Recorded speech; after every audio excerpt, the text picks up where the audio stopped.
Hi, welcome. So yes, I'm here with Serena. Um, I've introduced her before on the channel, but I didn't. I actually took down the first video we made because I didn't make it properly, and then I made several other videos with her. Didn't get time to edit them and upload them, and since I have no time, I'm not gonna edit this video at all. I will just upload it as is because we planned to do this live in any case, but I cannot figure out how to technically do the live thing and actually show both of our faces. So it is what it is. So you can introduce yourself and yeah. Hello, everyone. My name is Zarina. I'm an anti-feminist woman. I'm also an author, and I have a YouTube channel called Matcha Monologues. So Matcha is in my surname and monologues. Okay, so today we plan to talk a little bit about Trump and so on. So let's get into it. I'm sure I want to put a disclaimer. We spoke about in previous videos, we spoke about the fact that opinions are nuanced and we have to get used to as a society hearing opinions that we don't always agree with and not assuming that people have like lots of other crazy opinions just because they say they have this one opinion. And I think when we talk about politics and stuff, it's very easy to we live in a very polarized situation right now where some people are very left, some people are right, some people are very right, and so on. And we tend to get upset with the other person when we hear opinions that are different. And I just want to say, please, have patience. I think we need to reclaim this whole idea of listening to the other side and listening to people who have different opinions.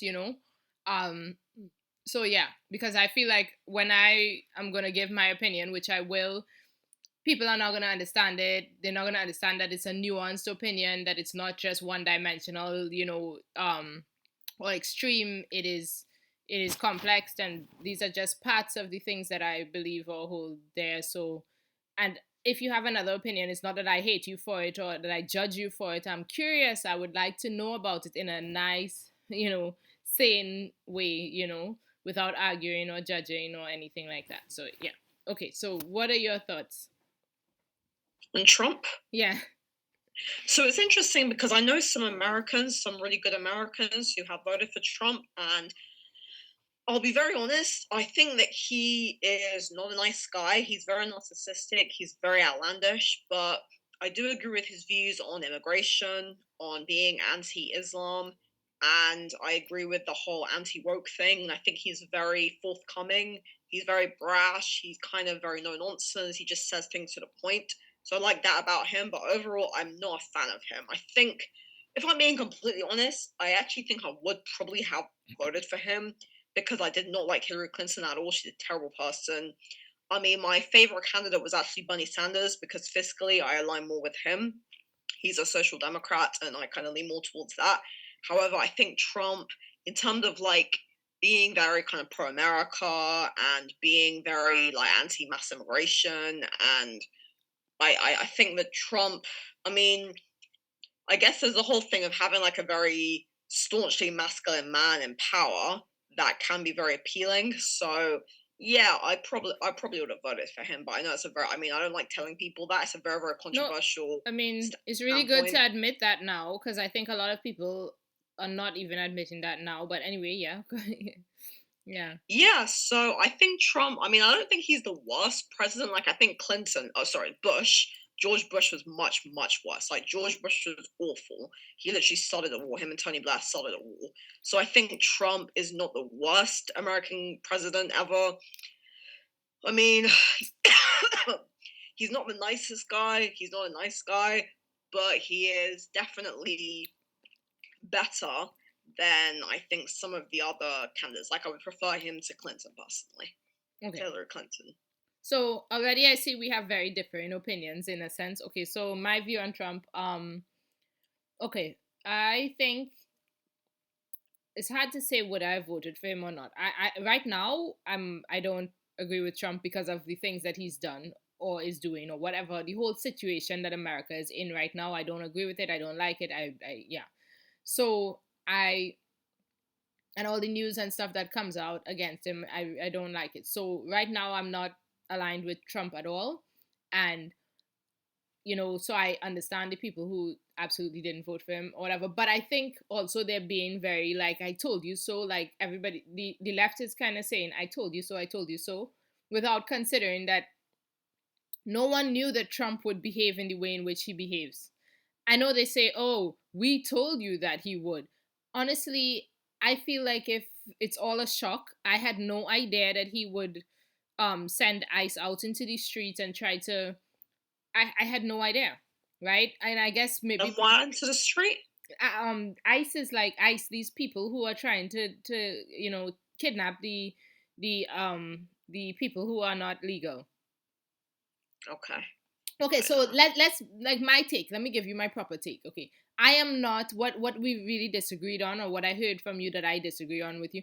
I am not anti-immigration in any way, shape, or Okay. form. I'm very actually I consider myself to be a centrist on most topics. So I really see myself as very center and da da da da. This is the one topic I am not center on at all. I'm as left as you can get. Okay, in terms Okay. of immigration. So I am very pro freedom of movement. I currently live in the EU, and they move towards freedom of movement. Well, at least within the EU, there's freedom of movement and so on. I mean, the United States of America is a large mass of land, and they are states and they can move. So I think it's very possible to have levels of freedom of movement between countries, and I'm not saying like tomorrow we'll wake up and everyone will be able to just move from one country to the next and so on. No, but I believe that it makes sense to move towards that rather than away. So any steps, whatever, if I vote for something, I'm voting pro within the pro immigration realm of things. I'm not anti-immigration. I'm not for kicking anyone out. I'm extremely left. I'm one of these people holding these signs.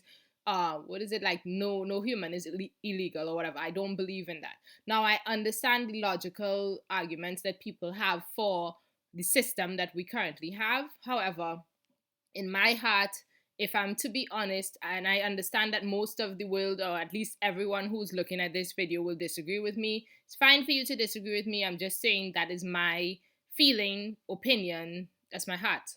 Okay, I don't have anything against immigration. I don't think that I think there are now, if you get to talking about it in real world terms, because of the situation that we have right now, and because of if I consider the feelings of most people, then I would say okay, because that people don't want mass immigration or unfettered immigration, then I think you have to look at it and decide, okay, can these people help me? Let them and let people in. So if I were to set up an immigration system today, it would probably be one where people just observe, can these immigrants help? The idea of like people coming on boats, and or like people just crossing the border and things like this. Okay, I could understand that people would say stop this, don't allow this, whatever. But I think to replace that, there should be some kind of system where people could say, I will help the country, and then they could at least come help and leave or whatever, at least I would think that would be the next step. And then later on, when the world is in a better place, maybe we can move towards more and more, something like that. So I'm just pro immigration. Sorry, yeah, but I'm happy that you're not pro immigration, because I think that represents the majority view. And so at least I'm not in a box talking to, I'm not alone preaching something that most people don't agree with. On Trump himself, I just feel like if back then I didn't know that he would be like this. And so I feel like it's not fair to blame people who voted for him when I think many of them also didn't know. And many people still support Trump, especially many of our viewers, because we have a lot of conservative viewers. So yeah, many people still support Trump. But I think even for those who may have changed their mind or whatever, I see a lot of messages like where the left are sort of making fun of people and saying, ha ha ha, we told you, and da da da da, like laughing at people who've changed their minds, or laughing at the whole Latino community. And I feel like there was no way for Latinos or Latinas to know that he would be this vigilance and actually have people go out into the streets and look for immigrants. And this, to me, this is complete madness, and I didn't expect it at all. So yeah. Well, it's interesting what you said about immigration, and I want to be clear. I'm not anti-immigration per se. Yeah. I'm anti-mass immigration. So Mhm. I think a little bit of immigration is okay because, like, my dad, for instance, he's a working migrant in the UK. Mhm. But I think that mass migration, especially from Islamic countries, is very, very bad. I think it's really messing up Europe, Mhm. and there's a lot of kind of right-wing populist parties who I don't really support overall, but I do agree with them on their views on mass migration Mhm. because Europe, like, for Europe to be stable, it needs to be homogenous and it Mhm. needs to have like cultural homogeneousness. That's Mhm. not right, homogeneity. It Mhm. needs to be culturally homogenous. Mhm. So I do think that when you have people coming over from countries which don't really fit the values of kind of Western liberal democracy, that's quite bad. And I think that Trump, I mean, I know he's against legal immigration. And with the whole Mexican thing, like there are a lot of like Mexicans who maybe are coming in from like drug cartels or doing these kind of illegal things, and that's what he's really against. He's trying to clamp down on that. So I think illegal immigration is very bad. However, I understand people who kind of want to flee from their home countries and want to come somewhere a bit nicer. However, I mean, I don't know. Like, I'm not sure that's safe, and I'm not really sure how I feel about that in general because it does seem a bit strange. Like, if you're going to come to a country, you shouldn't be coming illegally. At the very least, you should try and get citizenship. And I think that the whole system of getting citizenship should be much easier. But yeah, regarding I can't remember what else you said. You said that the left is kind of saying "I told you so," whatever. I mean, I don't know about that because I don't really talk to people who say that much about Trump. But I guess that we talked a bit about what happened with Jimmy Kimmel. Do you want to Yeah, yeah. enlighten me on that? Mhm. I can't even remember. You can tell us, tell us what we spoke about, because I can't remember. We're talking about, you said that you were surprised at how Trump handled Jimmy Kimmel because he said that he should be cancelled, right? I think, did he say that? I don't remember. I remember he got cancelled for a second and then he came back, but I don't know if it was Trump who said it or not. Well, I actually looked it up so I Yeah. can check, even though I'm not necessarily super up to date on this. Might be a minute, but yeah, no, I mean, it is interesting that a lot of people. I mean, one thing I think he did was very bad with the whole overturning of Roe versus Wade. I think that was very, very bad. As someone who's quite pro-choice, the Right. overturning of Roe, I think that was But very this bad. is Trump. And I think this is very related to women against feminism as well, in a sense that if you go back to the early days of women against feminism, how women against feminism became what it is, a part of it was that women against feminism was vaguely sort of one toe into so many different movements.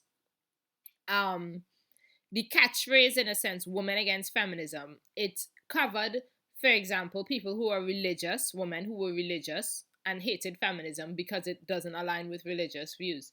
It also captured people who were extremely nationalistic and hated feminism because they fear that, let's say, white people are gonna die, and they fall under this, white nationalism ban. It also would have captured, let's say, Muslims, just very traditional people who belong to traditional religions, Muslims, Hindus, whatever, just very traditional people.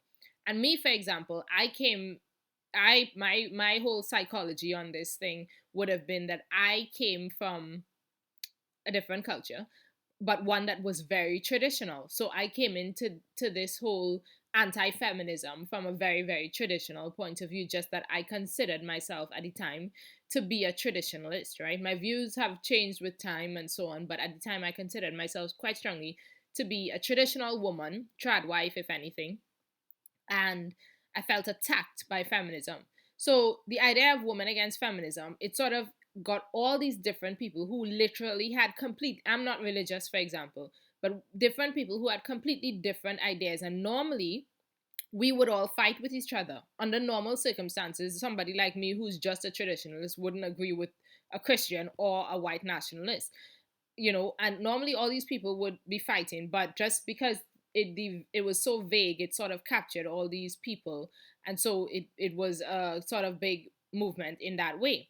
Now the thing is with the whole Trump and so on, it kind of reminds me of that in a sense, because what you're seeing here, or what I think I'm seeing, is that his movement captured as well quite a big group of people by being intentionally sort of vague. And so you have Christian nationalists who voted for Trump. You also have a large amount of Latinos and things coming at it because they were Christian. Also because they just consider themselves to be traditionalists and they felt attacked in a way from society. So you have people who didn't want abortion.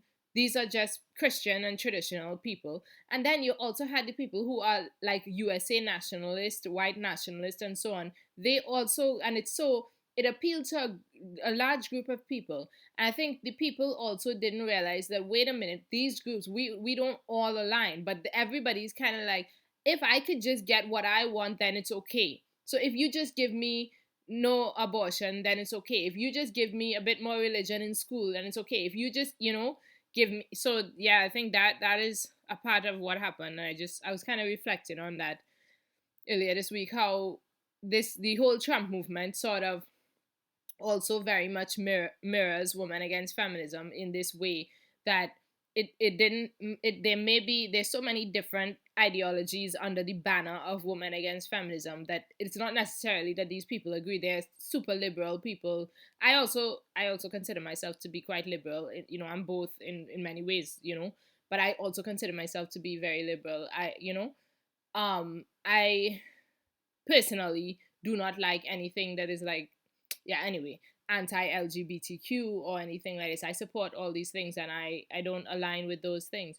And that's why, for me also, I keep like dipping out of women against feminism, because as much as I am against feminism and so on, I feel like it always comes to the point where, like, you see people start to attack me for views that aren't mine. So it always comes to the point where, I'm like defending myself. And that's why I say, please always take people's opinions, my opinions, with nuance, because they're quite complex. It's not like just I tend to see the other side as well, right? I understand why, I understand Charlie Kirk, I understand your opinions, I understand all this. It's just I may have a slightly different opinion personally. Now, and I don't want to be associated with like very fixed radical views, in a sense. Like I don't want to be associated with certain views, So it's different. It's difficult. This is what makes these entire topics and political discussions and all of that on the internet really difficult. And then now we live in a society where we can just dip out completely, like, and get into our AI bubble, which is filled with fake news, and you don't even know anymore. I don't even know anymore what's real and what's not. I don't know what the news is. I'm like just sitting here consuming news, even on America and Trump, and it's like I don't know what's real. Like I don't know if this is just the algorithm that is tailored towards me, telling me this crazy stuff to freak me out. Like what is the truth? I'm confused. Anyway, I'm talking too much. You should talk. Well, I Yeah. definitely think that you and I have that in common, because I can relate to a lot of what you said. And I was talking about this actually earlier with someone. I'm definitely an anti-feminist woman, but I'm not right wing, Mhm. and I'm definitely not religious. I don't like religion, and I um I consider myself kind of center left. So fiscally, I'm very progressive. Socially, I agree with a lot of the kind of views that could be considered centrist. So I support things like family values, and I do support like the gender binary. So I don't support this kind of non-binary thing. I think it's bullshit. But having said that, I do think people do have a right to identify with what they want. But I think it's very, very ridiculous. And I'm not anti-trans. I think trans, like people who are actually like binary trans people, are suffering from gender dysphoria. I think they have a right to transition and live how they want. That's fine. But the whole thing of people wanting to say I'm gender fluid, I'm pangender, or there's 20 genders, I think that's just stupid. And a little bit, yeah, many people use, and for me, feminism is a very problematic ideology at its core because it's a misandric ideology and it claims victimhood in women. So it teaches women that you're a victim, and it also feminism.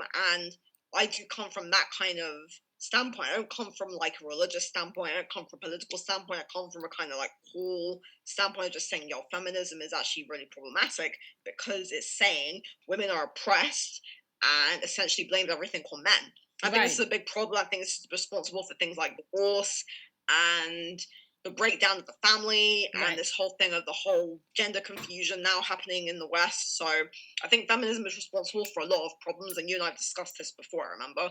I do think feminism is responsible for a lot of problems that we have now, social problems, and I think what we need to do is focus more on like being humanitarian rather than being feminist. And I think it's really cool for women. I support any woman or man, well, most men aren't feminists, but any woman who says she's not a feminist, to me, I think that's great because it means that she is kind of aware of the problems. And feminists, if you talk to them, they are like a religion. Like they're so militant. They're so militant. And they're so quick to just gaslight you and call you a sexist. They think anyone who's not a feminist is a moron. They're really, really militant. So that's where I come from. So there's also the angle, of course, which of anti-feminism for the sake of men. So like men are suffering, they need help to MRA anti-feminism. This was also a big group of women against feminism. So you see, there are several angles. My thoughts on that group is that, okay, women against feminism who are against feminism because they care about men make complete sense. I totally get them. There's no logical argument against it. So, in a sense, I could say, yeah, I'm a woman against feminism because I care about men. But when if I make that argument, I honestly feel disingenuous because I know in my head that me being an anti-feminist doesn't have anything to do with men. Like, I just know that. Like, I know that I was never an anti-feminist for men. I was always an anti-feminist for women. In that I was an anti-feminist because feminism attacked me as a traditional woman and I felt hurt. I didn't think of men. Like the idea, I didn't even like, initially I was just like a regular mother, breastfeeding my kids, staying at home, doing my trad life, trad wife life. And I used to like go online onto forums and Tumblr and so on, and I'm like reading about, motherhood things, breastfeeding and these sort of things. This was in my early 20s. And and people constantly, women were attacking each other, and there was this whole stay-at-home versus working mother thing, and then feminism came into it, and that's how I stumbled upon feminism. And the thing is that I felt like what they were saying was attacking me as a person. So I know that my feminism really has nothing to do with men or me caring about men or, oh my God, poor men. Now, the argument, poor men, is totally logical. I can get behind it and I will, but I feel like a liar when I use this argument because I know that that's not my genuine reason, right? My reason is because they attacked me.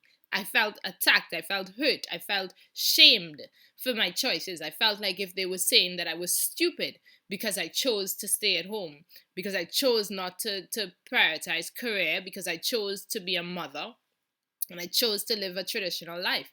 And I didn't choose to live a traditional life in a vacuum. I grew up traditionally. I grew up like that. That was what I was, in a way society told me that was what was right. And they were saying, in a sense, no, it's not. It's another society. So it's a sense of a culture clash as well.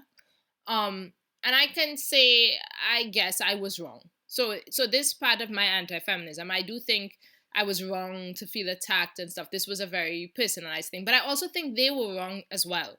Because I think you have to be sensitive about the way in which you treat other people's decisions in this way, and in the way in which you attack things. If you want to say the culture has changed and we have to do things differently, you can, but you have to be aware that not everybody was I guess it's a culture clash. Okay, coming from the third world to another, it's just a culture clash, and yeah, it's yeah.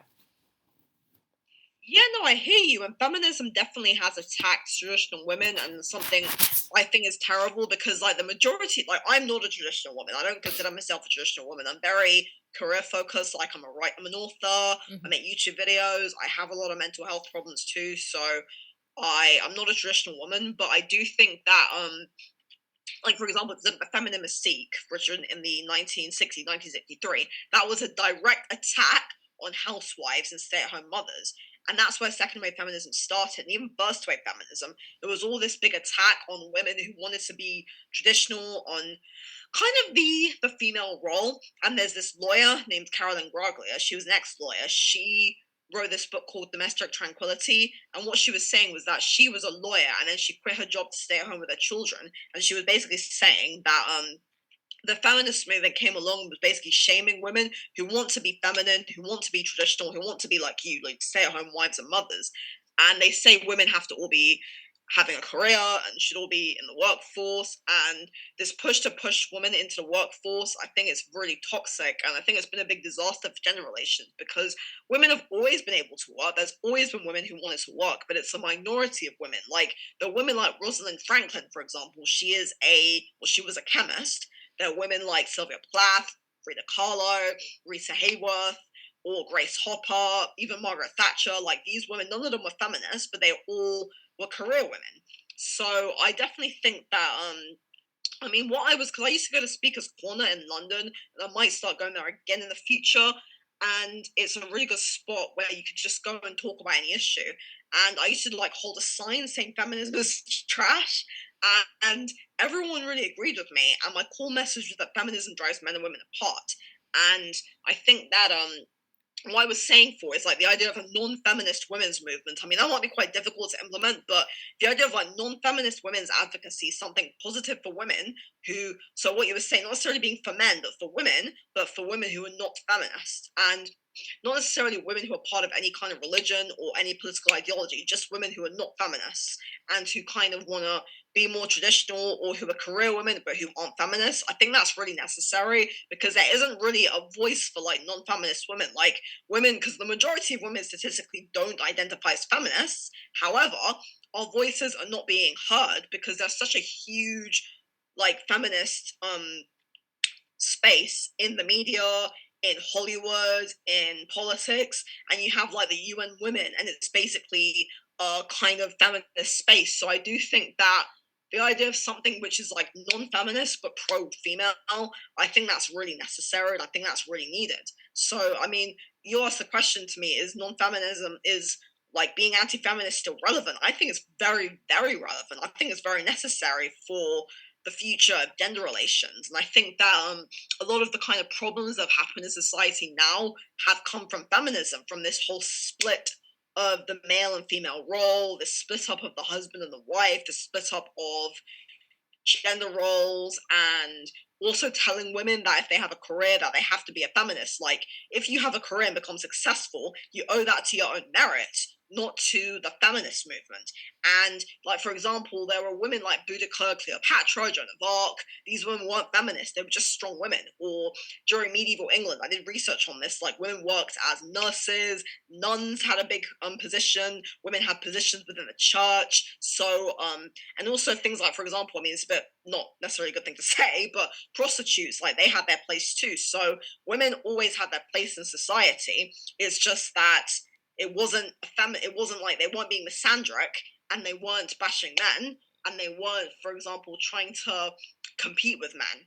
And there was that whole celebration of the feminine. So I think that's really important. Mm. Yeah, I think this sort of brings us back to the idea of religion. And as much as I am not religious, I really respect religion from the idea that I feel like religion is a culmination of our traditions or whatever, sort of like of the laws and the rules that people have passed on from generation to generation. And I think because we've entered this sort of age of so much information, the internet, mass information, we have all this information and all these choices. I think people are really very confused, men and women alike, because we no longer have roles. And this creates a situation where, like, a path is not defined for us. We've also totally lost community. And I think religion was also something that held community together, because, again, it was sort of the traditions of passed from generation to generation. You go to church every Sunday, you meet with your fellow community members, and so on and so on. And so I have the feeling like also something that's missing on another point, not like nothing to do with anti feminism, but maybe you also, I don't know, could relate to what I'm saying. But it's like I feel like if we need a church for atheists, and I'm not saying like in that church we're gonna Yeah. tell you like you have to get married, you have to no, but like something like a church for atheists, from the idea of like every Sunday we will meet as atheists, or non-believers, and we will discuss like and there will be some guidance and direction, like, traditionally this is how societies did it. At this age you got married and you went and you had children, and that statistically ends up in a happier situation. People who get married are happy or whatever. And this is a nice boy from down the road, and this is a nice girl from down the road. Oh, and you happen to be LGBTQ, great, it's okay, whatever. This is the path. I don't know. But I feel like if we need to start to pass down traditions as well, but not necessarily like Christianity or religion shouldn't be the only choice, because it feels like there's this choice between religion, which is believing in something, and then complete nothingness, or just the internet, which tells you like a million different, um there is no, it's like without religion we don't have this whole, and I think it's called like cultural Christianity. We have 5 minutes, by the way, left, just saying. But Okay. yeah, it's called cultural Christianity, where people say they believe in Christianity and everything, not believe in God really, but they believe in the traditions that, yeah. Well, that's what the Lotus Eaters talk about, because the Lotus Eaters are kind of center right, but they are um like, I know Carl Benjamin, he's an atheist, but he would probably call himself a cultural Christian. And I mean, there's a lot of problems with religion in general, but I do completely agree with you. Like, religion, it kept society stable for a very long time with things like family, customs, traditions. And could there be a secular alternative to that? Secular humanist model for tradition, for family, for community. And I think that that's really important. So I really do agree with you on that. It's really well Yeah, said. yeah. I mean, I don't We know want to how stop it this would work or now. what rules. They would not necessarily be rules, but actually, even if there are no rules, I think even the fact that we are missing community, it would already be enough to just meet regularly enough so that we know our neighbors and that we feel like we belong to a community. Because here in Europe, for example, so many people are no longer religious, nobody goes to church. There is no like meeting point. People like live their whole lives and they don't even know the people who live down the road. And I feel like if wow, it's so sad that we don't have this, like coming from where I came from. Part of what kept the community together was the church, it was religion, it was that you went, and I feel like if the people here, the adults, have no way to connect with each other. As an adult here who doesn't have friends, I struggle with like trying to make friendships. I don't have any friends. I don't know where to make. Okay, I live in a small town. If I lived in a city, it would be different. But we how do you make friends as an adult? Also, to bring it back to feminism and anti-feminism stuff, they say like men are in a loneliness epidemic or whatever. It would be, the church would have been a place where men could have made friends, but that's gone. And it's like, can we not replace that secularly? Can we not have like a secular church where we meet every Sunday and we organize, we volunteer and do good things in the community? Maybe like think about who are the old people who needs help or whatever. Just like do good stuff. And we don't necessarily need to tell each other how to live, but we could like sit down and talk about our problems. Oh, I'm having a problem with my wife or husband. Oh, I'm like, you know, like I need advice or something. Yeah. Sorry, do you want to stop the stream now? Because we only have a few minutes left. We have 2 minutes. You can talk for the next 2 minutes and then it'll stop. Yeah. Okay. Did you want to do it again, or do you want to just cut it off at this point? I think this could be it for tonight, and we'll meet again next week, and then talk Okay, about that's cool. Yeah. That's cool. Yeah. So no, I completely agree with you. I think you said really cool things, and yeah, I mean, community for people who are not religious. Like, I think that's really, really necessary. So I think non-feminist women's advocacy and community for like a secular humanist community. I mean, I used to be in some meetup groups when I was a teenager that were kind of humanist groups or atheist groups. I consider myself agnostic now, but yeah, that's definitely a cool thing. And I think that yeah, that's a very necessary thing that we need to kind of keep people together. Because really, when you have loss of community or loss of family, that kind of breaks society down, and that makes people feel very lonely. Yeah. And I think loneliness, it leads to terrible mental health. And they say Absolutely. one of the biggest predictors of whether or not you'll be happy long term and in old age and as you continue is if you have friends. And I also find myself in the situation which freaks me out, that I don't have friends and I don't know how to make friends within the society that we have today. Yeah. Yeah. And I think that could happen if that's my situation at my age. Imagine this generation who grows up on iPads and stuff, they're going to be totally